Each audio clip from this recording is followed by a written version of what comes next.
Alappuzha കഞ്ഞിക്കുഴിയിൽ 25 saint സ്ഥലത്ത് ജൈവകൃഷിയിലൂടെ വിളയിച്ചെടുത്ത പച്ചക്കറിയുമായാണ് നടൻ മമ്മൂട്ടി കൊച്ചിയിലെത്തിയത്.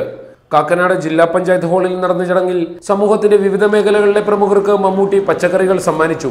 ഒരു കുട്ടനിറയെ പച്ചക്കറിയാണ് ഓരോരുത്തർക്കും സമ്മാനമായി ലഭിച്ചത്.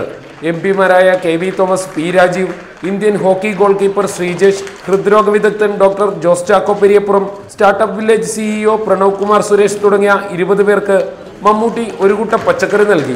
ഇവർക്ക് തന്നെ കൊടുക്കണമെന്ന് ഞാൻ ആഗ്രഹിച്ചത്, ഇത് നമ്മുടെ സമൂഹത്തിന്റെ വിവിധ തുറകളിൽ പ്രഗത്ഭരായിട്ടുള്ള ആളുകളാണ്. അവരെ ജനങ്ങൾ അവർ പറയുന്നത് കേൾക്കുന്നവരാണ്, ജനങ്ങൾ അവരെ ശ്രദ്ധിക്കുന്നവരാണ്.